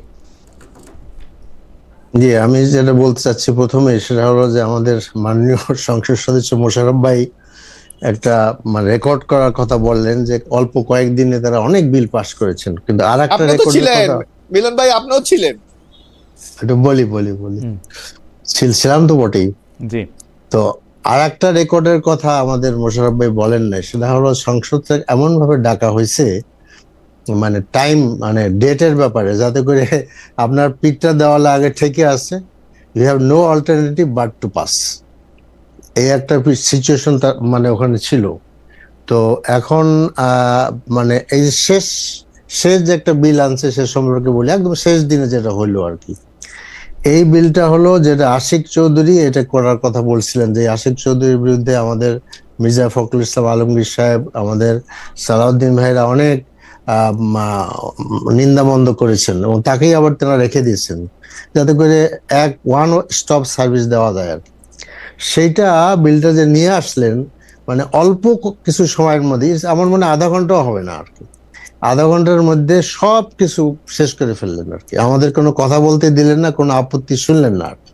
আর এখানে আরেকটা রেকর্ড আমাদের সংসদ করছেন, সেটা হলো যে আমাদের যে কোনো বিল আনতে হলে 48 ঘন্টার একটা আপনার নোটিশ আমাদের দেওয়া হবে, আর 48 ঘন্টার সময় আমরা পাবো, কিন্তু স্পিকার এটা ওয়েভ করতে পারে। কিন্তু এবার যেটা হলো সব বিলের ব্যাপারে ওয়েভ করে দিচ্ছেন, যার ফলে এখন একটা বিল আসলো অনেক আপনার 50 পৃষ্ঠার আমাদের কাছে ছাপায় দেওয়া হলো। এখন আমরা এই টেবিলে এটা পেলাম, এটার সম্পর্কে কিভাবে আলোচনা করব? আসলে তো ব্যাক অফিসে যাওয়া দরকার, এগুলো দেওয়া দরকার। কিন্তু মিলন ভাই, আমাদের স্পেশাল পয়েন্ট হচ্ছে বিএনপির সর্বোচ্চ নেতা থেকে শুরু করে সংসদে বিএনপির যারা উপস্থিত আছেন তারা হলফ করে বলতেছেন যে তারা অক্ষরে অক্ষরে জুলাই সনদ পালন করবেন, বারবার জোর দিয়ে বলতেছেন। এবং যেসব বিষয়ে তারা আপত্তি জানিয়েছেন সেই সব বিষয়ে আপত্তি কিন্তু তারা আজকে জানাচ্ছেন না, তারা বহু আগে থেকে তারা আপত্তি জানিয়ে আসছেন, নোট অফ ডিসেন্ট দিচ্ছেন, এবং সেই অনুযায়ী তারা কাজ করতেছেন। আমরা কেন তাদেরকে এত সন্দেহ করতেছেন, জি এত সন্দেহ করতেছেন যে তারা করবে না? তাদেরকে সংসদে দেখেন, আমাদের গণভোটের গতে কি বলা হয়েছে, সংসদে নারী প্রতিনিধি বৃদ্ধি, বিরোধী দলহতে ডেপুটি স্পিকার ও সংসদীয় কমিটির সভাপতি নির্বাচন, মৌলিক অধিকার, বিচার বিভাগের স্বাধীনতা, স্থানীয় সরকার, প্রধানমন্ত্রীর মেয়াদ, রাষ্ট্রপতির আপনার ক্ষমতা সহ তফসিলে বর্ণিত যে 30টি বিষয়ে জুলাই জাতীয় সনদে ঐক্যমত হয়েছে, এই 30টা বিষয়ে সকলে ঐক্যমত হয়েছে, সকলে ঐক্যমত হয়েছে। এখন আপনি দেখেন, আপনি বলতেছেন যে আমাদের সালাউদ্দিন সাহেব সংসদে বললেন যে জুলাই সনদ হলো অন্তহীন প্রতারণার দলিল। এখন যদি কোনো দলিল প্রতারণা হয় আর সেই দলিলে যারা স্বাক্ষর করবে সেটা নাউন কি হয়, এটা মোশাররফ বলে দিলে ভালো হয়। আচ্ছা মিলন ভাই, আমার একটা ছোট প্রশ্ন আছে। আপনি গ পড়ে শোনাইছেন, খুব ভালো হয়েছে, গ আমারও পড়তে ইচ্ছা করছিল। নারী প্রতিনিধি বৃদ্ধি জামাত ইসলামী করে নাই, একজনও দেয় নাই। বিরোধী দলের ডেপুটি স্পিকার আপনাদেরকে অফার করা হয়েছিল, আপনারা নেন নাই। আপনারা নেন নাই। আর তারপরে হচ্ছে যে অন্য যে আরো 30টি বিষয় আছে সংসদে প্রধানমন্ত্রীর মেয়াদ থেকে শুরু করে এই যে সংসদে প্রধানমন্ত্রীর মেয়াদ, এটা বিএনপির আজকের অঙ্গীকার না। আমার ধারণা বিএনপি এটি সবার আগে বলতে শুরু করেছে, মানে 2015-16 সাল থেকে। এই যে দেখেন এখানে বিএনপির অঙ্গীকার, জি, এটার মধ্যে আছে প্রধানমন্ত্রী মেয়াদ সম্পর্কে আর কি। বিএনপি সে নিজের 31 দফায় বিএনপি মানতেছে না। না, বিএনপি মানবে না বলে নাই তো। আমি এইটাই বললাম যে এটা বিএনপি সবার আগে বলতে শুরু করছে। আমি ভুল না হইলে এটা 2015 সাল থেকে তারা বলতে শুরু করছে, এরা মানে একদম জোরে। আপনি যে প্রশ্নটা করেছেন যে আমরা এটা নারী প্রতিনিধি বাড়ান নাই, বিরোধী দলের ডেপুটি স্পিকার হিসেবে আপনাদের পদ আপনারা নেন নাই, তারপরে হচ্ছে যে আরো বিভিন্ন বিষয় আপনাদেরই আসলে আপত্তি আছে। আপনারা একবার বলছেন যে মানে জুলাই সনদ আপনারা স্বাক্ষরও করতে চান নাই, পরে আপনারা গিয়ে স্বাক্ষর করছেন। জুলাই সনদের প্রতি বিএনপির অবহেলা যতদূর, আপনাদের অবহেলা কিন্তু ততটুকুই, বা তার চেয়ে একটু বেশি হতে পারে না মিলন ভাই? এটা আমার জানা নাই যে অবহেলা কোথায় হয়েছে। এই যে আপনি নারী প্রতিনিধি বৃদ্ধি করলেন না তো, নারী প্রতিনিধি বৃদ্ধি করেন নাই তো? আসবো নারীর মধ্যে আসবো, অসুবিধা নেই। আপনার সময় শেষ হয়ে যাবে না তো? না, আপনি বলেন, আপনি যতক্ষণ বলবেন আপনি বলেন। জি, আচ্ছা, আমি বলছিলাম যে প্রথমত আসলে মানে ব্যাককে অনেক ঘটনা থাকে যেটা বাইরে প্রকাশ পায় না। আমরা টোটাল চাচ্ছিলাম যে সবাইকে নিয়ে স্বাক্ষর করতে, এই জন্য স্বাক্ষর করতে আমাদেরকে একটু দেরি হয়েছে, এক সময় আমরা করেছি আর কি। এখন আপনি বলেন যে আমরা নেই এই জন্য যে জুলাই সনদ আপনি বাস্তবায়ন করছেন না, কিন্তু আপনি আমাদেরকে ডেপুটি স্পিকার দিয়ে আপনাদের এই জুলাই সনদের বিরুদ্ধে যে পদক্ষেপ আপনারা নিচ্ছেন সেই পদক্ষেপে শরিক করতে চাচ্ছেন, that we cannot support it. এবং আপনারা আমাদেরকে দিচ্ছেন না, সংসদীয় কমিটির আপনার সভাপতির দায়িত্ব যেটা আমরা পাই, যদি আপনি পার্সেন্টেজ হিসাবে দেন তাও তো আমি 26% পাই, কিন্তু একটা শুধু দেওয়া হলো যেটা পাবলিক অ্যাকাউন্টস বিষয়, আর কোনোগুলোই দেওয়া হয় নাই আর কি। কাজে এই অবস্থাতে আমরা এরপরে আসলে মোশাররফ ভাই হয়তো জানেন, আমি জানি না জানেন কিনা, অনেক কথাবার্তাই হয় প্রাইম মিনিস্টারের সাথে। আমরা মনে করি যে টোটাল একটা জুলাই সনদ বাস্তবায়নের দিকে আপনার ইয়েকে আসতে হবে আর কি, বিএনপিকে আসতে হবে। দেখেন এই যে নতুন করে আইন হচ্ছে, সেই আইনে গুম কমিশনের আগে ইনভেস্টিগেশন করতে তারা পারতেন, কিন্তু এখন যে খসড়া যেটা পত্রপত্রিকা বের হয়েছে সেখানে দেখা যাচ্ছে যে গুম কমিশনের ইনভেস্টিগেশনের দায়িত্ব পুলিশকেই দেওয়া হয়েছে। তাহলে এটা আগের থেকে ভালো আইন হইলো কিভাবে আর কি? আসলে এই আইনগুলো পাশ করা উচিত ছিল। পাশ করার পরে অরিজিনালি আমাদের দর্শকদের জন্য যদি বুঝাইতেন, অরিজিনালি গুম কমিশনের ইনভেস্টিগেশন কে করবে?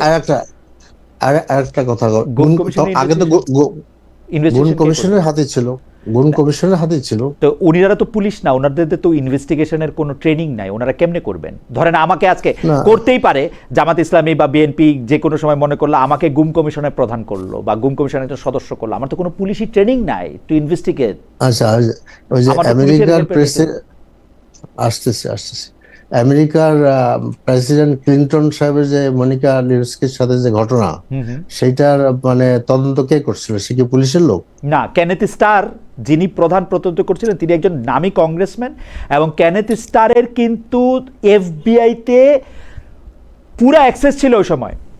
এফবিআইকে উনি যতখানি অনুরোধ করবেন কংগ্রেস, এফবিআই বা স্থানীয় পুলিশ যারে মনে করেন তারা তাদেরকে দিবেন। আমার কথা হইল গুম কমিশনের প্রস্তাবিত আইনটা আমি পড়ছি, যেটা পরে কি হবে আমি জানি না। পুলিশে যদি আপনি না দেন, ইনভেস্টিগেটিভ অথরিটিটা আপনি ইনভেস্টিগেশন আপনি কেমনে করাবেন? আপনার মনে হইব যে ও গুম হয়েছে, আপনার মনে হইব ওর গুম হয় নাই, এইটাই হবে না তখন? আমার মনে হয় যে এটা আমাদেরকে জাতি হিসেবে ভালো করে ভাবতে হবে যে বাংলাদেশের পুলিশ সিচুয়েশন যেটা, এদেরকে যেমন ধরেন আমার নামে মামলা হয়েছে যে আমি গুলশানে গাড়ি পোড়াই দিয়েছি। মির্জা ফখরুল ইসলাম আলমগীর সাহেবের মামলা হয়েছে, তিনি প্রাইম মিনিস্টার অফিসের সামনে সিটি কর্পোরেশনের গাড়িতে আগুন লাগাইছে। এখন যে পুলিশ এই কাজটা এরকম একটা মামলা করলো, ওই পুলিশকে যদি দায়িত্ব দেওয়া হয় তাহলে পুলিশের তো এটা প্রধান কাজ। তার আমি তো শেষ করি পুলিশ তখন তার পক্ষেই গান গাইবে আর কি। কাজে এই দেশে ওই রকম বড় স্টার ওয়েতে লোক না থাকলেও খুঁজে বের করতে হবে। বহু প্রাক্তন পুলিশের লোকেরা আছেন, তারা বসে আছেন, তাদের মধ্যে অনেক নিরপেক্ষ লোক আছেন। কারণ আমরা বিচারের আর্জি পেশ করার দায়িত্ব, ইনভেস্টিগেশনের দায়িত্ব এক জায়গায় রাখার কোনো মান নেই। না মিলন ভাই, আমি একটা জিনিস নিশ্চয়। বলি যে আপনি যেটা বলতেছেন সেটার সাথে আমি শতভাগ একমত, কিন্তু সেটা যদি আপনি বলেন পুলিশকে দায়িত্ব দেওয়া হলে পুলিশ যার নিয়োগ বাহিনীর জন্যই কথা বলবে, সেইটা আমরা সব জায়গায় দেখি। আপনি শত কমিশন করেও এটা আপনি আসলে বন্ধ করতে পারেন নাই। আমাদের দুর্নীতি দমন কমিশন আছে, আমাদের মানবাধিকার কমিশন আছে, আমাদের এমনকি আমাদের বিচার বিভাগের নিয়োজিত নানা ধরনের কমিশন আছে, আইন কমিশন, এরা সবাই মানে তাদের নিয়োগ উপর দিয়েই কথাবার্তা বলে। কিন্তু ইনভেস্টিগেশন এজেন্সি আপনি রাখবেন যে কোনো র্যান্ডম লোক, এখন খালেদ মহিউদ্দিনের দিবেন যে তুমি এজেন্সিটা মানে এইটা গুমের এটা হয় বলে মনে হয় না আমার। যাক মিলন ভাই, আমি নারীদের প্রসঙ্গে আপনি বলতে চাইছিলেন, নারীদের প্রসঙ্গটা আপনি একটু বলেন। তাইলে কি আমি খালেদ মহিউদ্দিনকে আসলে পুলিশের দিয়ে ইনভেস্টিগেশন করতে একমত? এটাই জি, আমার কাছে মনে হয় ইনস্টিটিউশনগুলি প্রত্যেকটাকে ঠিক মতো করে রাখতে হবে। যেই পুলিশ আমার মার্ডার কেসের তদন্ত করবে, সেই পুলিশ আমার গুম কেসেরও তদন্ত করতে হবে। আমার বিশ্বাস করতে হবে আমার প্রতিষ্ঠান গড়ে তুলতে হবে। সেই প্রতিষ্ঠানকে কোনো একটা ফেসিবাদী শাসকের পদতলে রাখা যাবে না, সেটা পুলিশে অবশ্যই রাখা যাবে না। পুলিশ আর বিচার বিভাগ এদের মধ্যে থাকলে এটা হবে না। গুম কমিশন দিয়ে আমি বাঁচতে পারবো না, এটা হচ্ছে আমার পয়েন্ট। আমি এখানে দুইটা তিনটা কথা বলতে চাচ্ছি। একটা কথা হলো যে গুম কমিশন, যে আমরা ইন্টারিম গভর্নমেন্ট যে গুম কমিশন করেছিল, এই গুম কমিশনের কাজ কিন্তু একটা বেশ ঐতিহাসিক কাজ হয়েছে, দলিলটা অনেক বড়, সেখানে তারা সুন্দরভাবে করতে পেরেছিলেন। সেখানে নূর খান ছিল, নাবিল ইদ্রিস ছিল, একজন জাস্টিস ছিলেন, আরো বোধহয় একজন ছিলেন আর কি।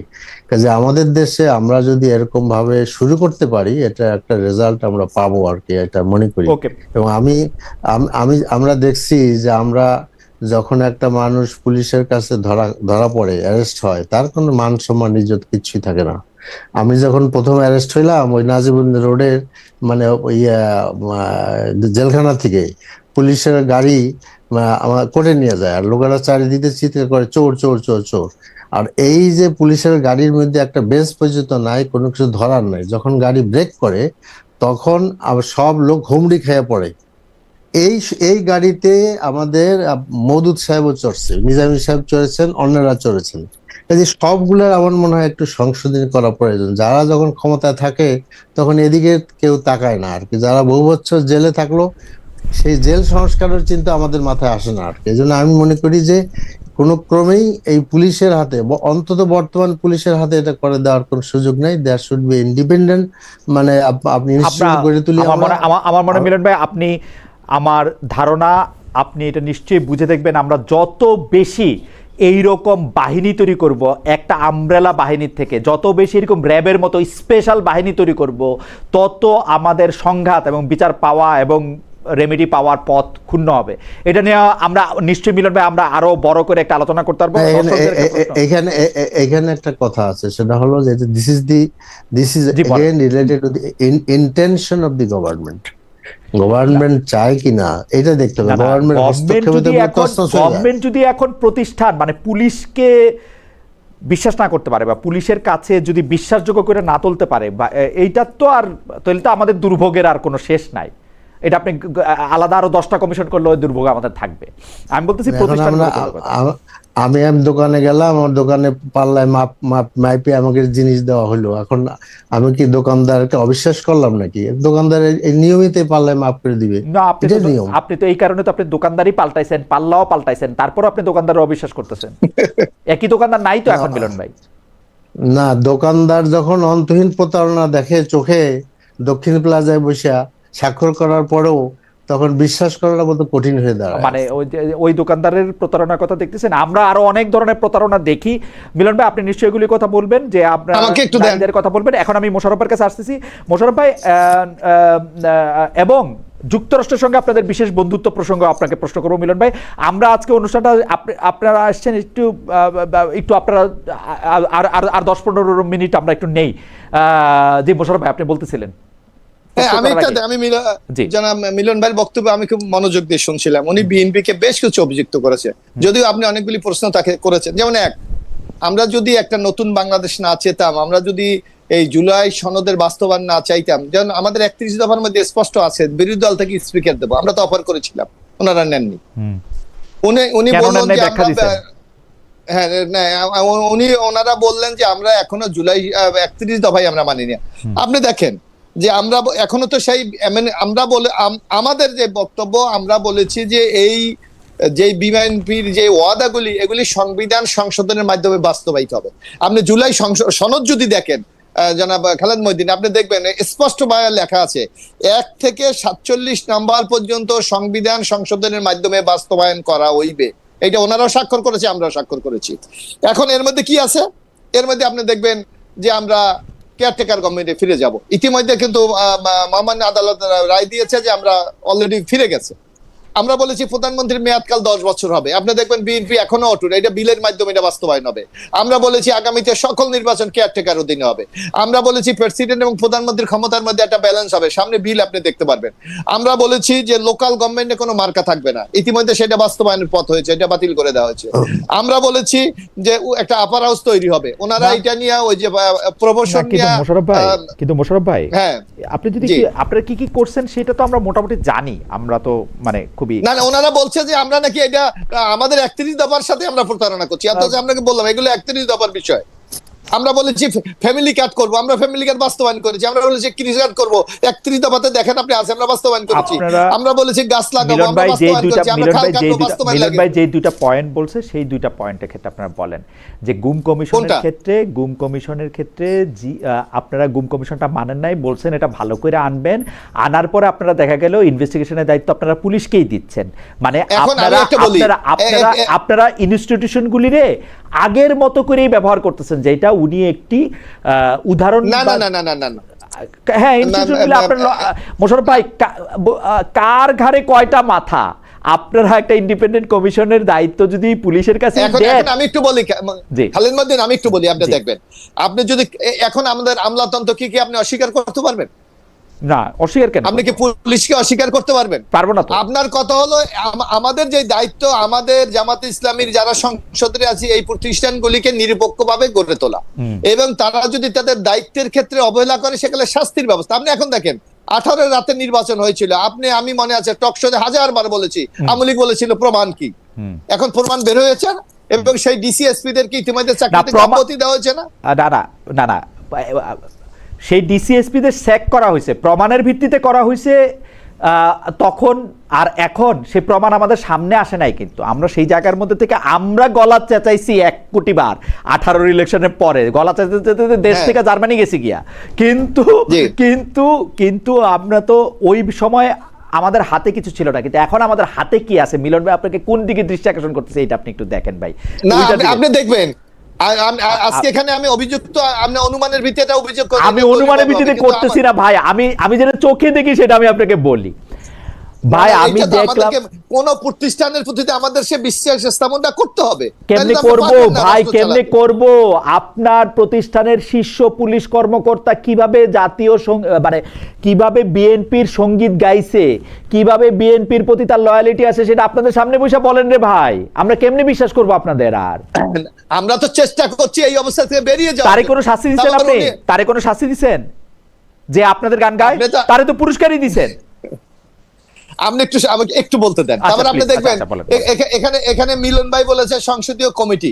ইতিমধ্যে প্রায় 39টি কমিটির মধ্যে মাত্র 59টি কমিটির মধ্যে মাত্র 15টা কমিটি হয়েছে, এবং সেখানে পর্ষণ অনুসারে তাদের সংসদে বিরোধী দলের প্রতিনিধিত্ব হলো 26%।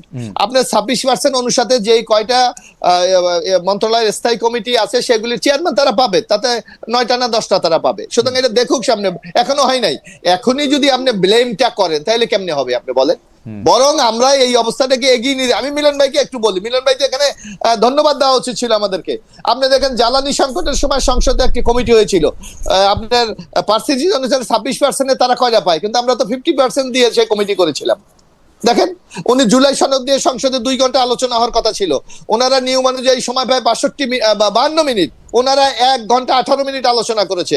আর আমরা যেখানে পাই 71% আমাদের ওখানে প্রতিনিধিত্ব আছে, আমরা আলোচনা করেছি 1 ঘন্টা 1 মিনিট। তো এইগুলিকে ওনারা একটা যে নতুন বাংলাদেশের যাত্রা, আমাদের মাননীয় প্রধানমন্ত্রী যে নতুন বাংলাদেশ শুরু করতে চাচ্ছে, এগুলো কি মিলন ভাইরা কি একটু বুঝতে পারছে না, অনুধাবন করতে পারছে না? আমি আবার আমার প্রশ্নটা করি। নাইম খান উনি বলতেছেন খালেদ ভাই ইদানিং তেলা মাথায় বেশি তেল দিচ্ছেন। এখন তেল কি মোশাররফ ভাইয়ের মাথায় বেশি নাকি মিলন ভাইয়ের মাথায় বেশি আমি বুঝতে পারতেছি না। কোন তেলা মাথায় তেল দিচ্ছেন? মিলন ভাই মাথায় বেশি। আজকে কারে তেল বেশি দিছি মোশাররফ ভাই? আপনি একটু বললেন তো। এটা এটা আমার বড় ভাই কিন্তু আপনি যেহেতু খালি আপনার কথাই বললেন, আমি একটু আপনার কাছে একটু প্রশ্নটা করে রাখি। সেইটা হইল প্রধানমন্ত্রী তারেক রহমানকে ব্রিক্স সম্মেলনে আমন্ত্রণ জানিয়েছেন ভারতের প্রধানমন্ত্রী নরেন্দ্র মোদী। আপনাদের যে রাজনৈতিক যেটা বলা হচ্ছে রাজনৈতিক অঙ্গীকার আছে, যেটা নোশন আছে, সেইটার ক্ষেত্রে দিয়া আপনি জানেন যে ওই পানি চুক্তিটার মেয়াদ শেষ হচ্ছে, নতুন পানি চুক্তি করতে হবে। তো আপনাদের রাজনৈতিক অঙ্গীকার এবং ভারতের সাথে অভ্যন্তরীণ সম্পর্ক, এই দুইটারে আপনি আসলে কীভাবে দেখেন? আমরা দেখছি যে আপনিও আন্তর্জাতিক বিভাগের যে বিএনপির সংসদীয় দলের যে গ্রুপ, সেইটার মধ্যে আপনিও মাননীয় সদস্য। মোশাররফ ভাই, আপনাকে প্রশ্নটা করে রাখলাম, আমি একটু মিলন ভাইয়ের কাছে যাই। মিলন ভাই, আমরা আপনাকে ওই যে নারী বিষয়ক, মোশাররফ ভাই আরেকটা, মিলন ভাই একটা 10টা সেকেন্ড, আমাদের একজন দর্শক আমাদেরকে মানে আটটু হইলে মানে খুনি করে ফেলবে। উনি বলতেছে যে আচ্ছা, বিএনপির প্রতিমন্ত্রীর ঘটনা কি, বা মন্ত্রী পরিষদের একজন সদস্যের ঘটনা কি? আমাকে বলতেছে যে জামাতের এমপিকে বহিষ্কার করেছে জামাত দল, বিএনপির ব্যাপারটাকে মিডিয়া থেকে লুকায় রাখছে। তার আগে আমি বলে রাখি, জামাতের এমপির প্রতি অন্যায় করা হয়েছে, তাকে তার ঘরের ভিতর ঢুকে যে মবটা করা হয়েছে সেটাকে আমি অনৈতিক মানে অন্যায় মনে করি। জামায়াত কেন তাকে সাসপেন্ড করলো এইটাও জামাত আসলে ব্যাখ্যা দিতে পারে ইচ্ছা করলে। আপনাদের মন্ত্রীর কি ব্যাপার, আপনারা কি আড়াল করে রাখছেন? আপনি দেখেন, আমরা লক্ষ্য করে না আমরা আমাদের মন্ত্রী কি, আপনি আমাদের মনে হয় একজন মন্ত্রীর ইউনিয়নের নাম নিয়ে আপনি হয়তো বলছেন। না না না না, নারী বিষয়ে কোনো কিছু না, আমি এটা আমার নজরে আছে তো, পত্রিকা আছে না, পত্রিকা আমি দেখি, আমিও পত্রিকায় দেখি নাই, সেজন্য আমার এটা জানা নাই। তো দর্শকরা প্রশ্ন করতেছিলেন। এইবার আমি মিলন ভাইয়ের কাছে আসতে চাই। মিলন ভাই, 2-3টা জিনিস, মোশাররফ ভাই আপনি প্রশ্নটা একটু মনে রাখেন, আমি তাহলে প্রশ্নটা রিপিট করবো না। ভারতের সাথে আপনাদের সম্পর্ক এবং আপনাদের রাজনৈতিক অঙ্গীকার আমি বলবো এবং প্রধানমন্ত্রী ভারত সফর। আচ্ছা মিলন ভাই, আপনার জন্য আমার প্রশ্ন হচ্ছে যে গত সরকারের বিভিন্ন বিষয় নিয়ে প্রশ্ন তুললে, সেইটা মার্কিন যুক্তরাষ্ট্রের সঙ্গে চুক্তি হোক, হামে মৃত্যু হোক, এইটা আপনারা এবং আপনাদের দলের জোট সদস্যরা মানে এনসিপি এবং আপনারা ডক্টর ইউনূস সরকারের নানা রকম সাফল্য বর্ণনা করতে শুরু করেন এবং সেইটা জাস্টিফাই করতে থাকেন। আপনারা যে মার্কিন যুক্তরাষ্ট্রকে বন্ধু বলেন এবং সর্বদলীয় সংসদে মার্কিন ও চীন ককাসে যে আপনাদের যাওয়ার যে আগ্রহ আমরা দেখতে পাচ্ছি, মার্কিন ককাসে তো আপনারা আসেনি, এইটা আসলে কি? মানে আপনারা কি আসলে বাংলাদেশে মার্কিন যুক্তরাষ্ট্রের আধিপত্যের পক্ষে না কেন? কারণটা কি আসলে? আচ্ছা, আপনি শুরু করার আগে আরেকটা কথা, আমাদের রায়হান ইসলাম উনি একটা মন্তব্য করছেন, আপনার ইচ্ছা করলে এটাতে মন্তব্য করতে পারেন। একটা মন্তব্যে 100 অনেকবার করছেন উনি, আওয়ামী লীগের কমপক্ষে 30-40% সমর্থক আপনার এই 1.5 ঘন্টা অনুষ্ঠানে তাদের পক্ষে বা তাদের অধিকারের পক্ষে কোনো কথাই আমরা শুনতে পারলাম না। যাই হোক, বাংলাদেশে 30-40% আওয়ামী লীগের সমর্থক রয়েছে, আপনাদের 1.5 ঘন্টার অনুষ্ঠানে এরকম কোনো কথাই শুনতে পাইলাম না। এই ছিল তার মন্তব্য।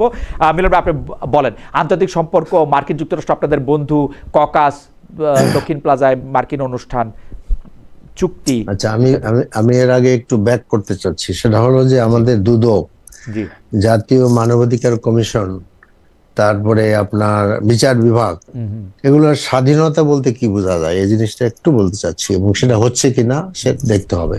আমি যেটা মনে করি যে এইসব প্রতিষ্ঠানের আপনার লোক নিয়োগ, বাজেট প্রণয়ন, জনবল নিয়োগ, কার্যক্রম পরিচালনা করার যে একটা অধিকার, সে অধিকার যদি থাকে একটা প্রতিষ্ঠান স্বাধীনভাবে কাজ করতে পারে। বিচার বিভাগের স্বাধীনতা বলতে মোটা দাগে 3টা জিনিস আসে। ডিটেলসে না যায় যে বিচার বিভাগের বিচারক নিয়োগ, তাদের পদোন্নতি বদলি, যেটা সেক্রেটারিয়েটের মাধ্যমে করার কথা, এটা আমাদের মানে আমরা যদি করি তাহলে বিচার বিভাগের স্বাধীনতা আমরা নিশ্চিত করতে পারবো। কিন্তু আমরা দেখেছি যে সবগুলোর থেকেই যেই অ্যাটর্নি জেনারেলের হাত দিয়ে সচিবালয় হয়েছে, সেই অ্যাটর্নি মানে তখন তিনি, এখন তিনি ল মিনিস্টার, তিনি সেটাকে আবার রহিত করে দিলেন আর কি। তো কাজেই আপনার এই বলছেন, ব্যাখ্যা দিচ্ছেন যে তারে ইনভলভ করা হয় না এইসব চুক্তিতে, এগুলি তার শিক্ষক আমাদের প্রিয় অধ্যাপক আসিফ নজরুল সাহেব তার মতো করে করছেন। এগুলা তখন বলেন না কেন? বলার অবস্থা ছিল না, আমরাও জিজ্ঞেস করি নাই। না না, আমরা জিজ্ঞেস করার দায়িত্ব না, ওনার বলার দায়িত্ব, কারণ তিনি নিজে অনুভব করছেন এটা। রাষ্ট্র তো তার ক্লায়েন্ট, উনার তো রাষ্ট্র তারা জানালে জানাবে, না জানালে না জানাবে। এখনকার অ্যাটর্নি জেনারেলের জানায় কি মোশাররফের আইন করে? না, তাহলে রাষ্ট্রের রাষ্ট্রের এই চাকরিটা তিনি গ্রহণ করেছেন, হি ক্যান রিজাইন। রাষ্ট্র তার ক্লায়েন্ট, সে তো সব জায়গায় রাষ্ট্রকে ডিফেন্ড করবেন। তিনি দেশের সবচেয়ে বড় আইন অফিসার, এই তো। রাইট। কাজে তিনি যদি মনে করেন যে সরকার তার নীতিভঙ্গি বা ন্যায়ের বিরুদ্ধে চলে গেছে, সেক্ষেত্রে তার অপশন হলো রিজাইন করা। আর যদি থেকে যান তাহলে আমি ধরে নেবো তিনি এটাকে সমর্থন দিয়েছেন। এন্ড ককাসের গল্প বলি আপনাকে। আমি রাশিয়ান ককাসের মেম্বার বানানো হয়েছে আমাকে। আচ্ছা। তো ককাসের প্রথম মিটিং এ গেলাম, তা আমাদের এয়ার ভাইস মার্শাল বোধহয় আমাদের আলতাফ সাহেব, আমাদের মোশাররফ ভাইদের এলাকার লোক। জি জি। Is a very very gentleman, সাবেক স্বরাষ্ট্রমন্ত্রী।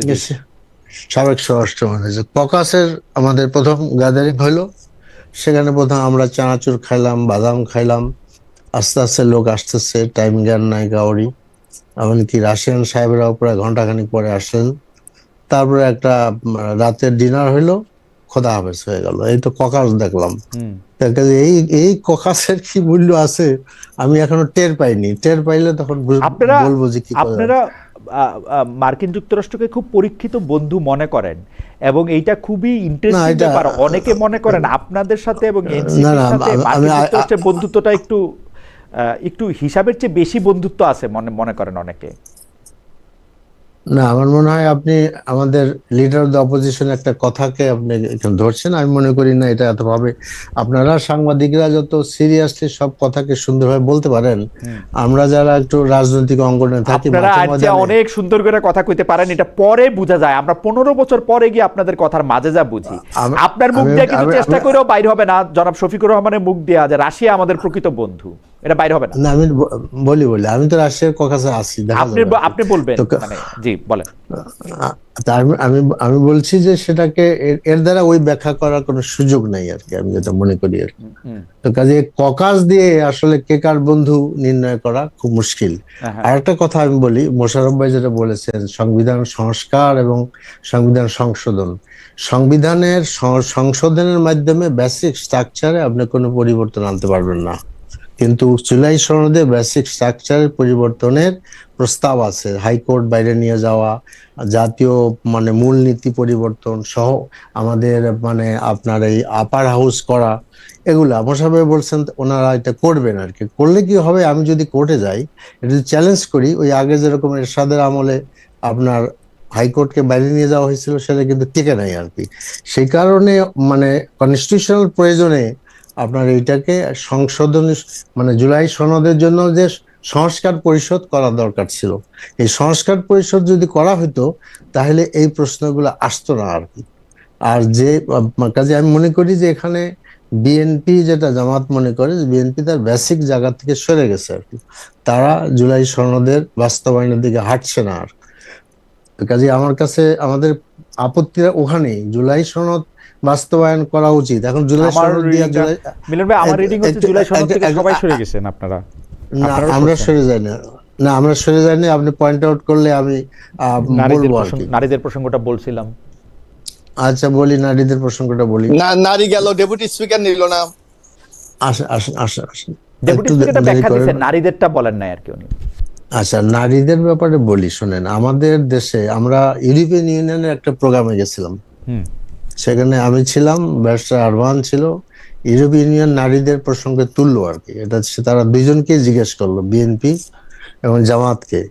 তো সেখানে আমাদের জেবা আমিন সম্ভবত, তিনি এখন আপনার পররাষ্ট্র মন্ত্রণালয়ের বিষয়ক আপনার উপদেষ্টা বসে চেয়ারম্যান।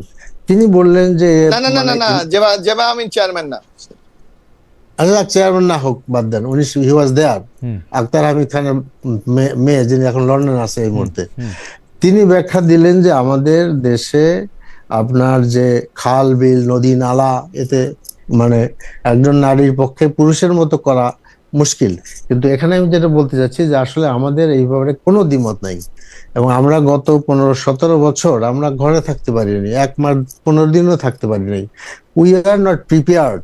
কাজে আমরা অবশ্যই নিয়ে আসব, আমাদের বোনেরা অংশগ্রহণ করবে এবং আমাদের আপনি দেখবেন যে এখন সব জায়গায় আমাদের বোনেরা ভালোভাবে অংশগ্রহণ করছে। কাজে এ নিয়ে আমাদেরকে এই সামনে যে ইলেকশন হচ্ছে, যেগুলো আপনার এই মেয়র ইলেকশন হবে, তারপরে আপনার এই কিন্তু লোকাল আরো না মিলন ভাই, election আমি ওখানে- বলি জুলাই সনদের বা জুলাইয়ের স্পিরিটের একটা সবচেয়ে বড় ব্যাপার তো বৈষম্য না থাকা।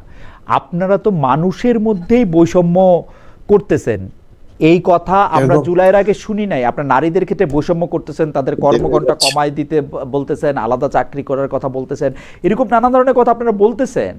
আপনারা কিন্তু আচ্ছা, যত দিন আপনার- যাচ্ছে আপনার- যত দিন যাচ্ছে আপনার- তত এরকম করে বলতেছেন। এই যে আপনি যেরকম ভাবে আজকে এরকম ভাবে বললেন যে এই ছাত্রলীগ বা আওয়ামী লীগ হইলে কাউকে পিটানোর অধিকার, কাউরে এইটা তো আমরা আপনাদের আচরণে দেখি না।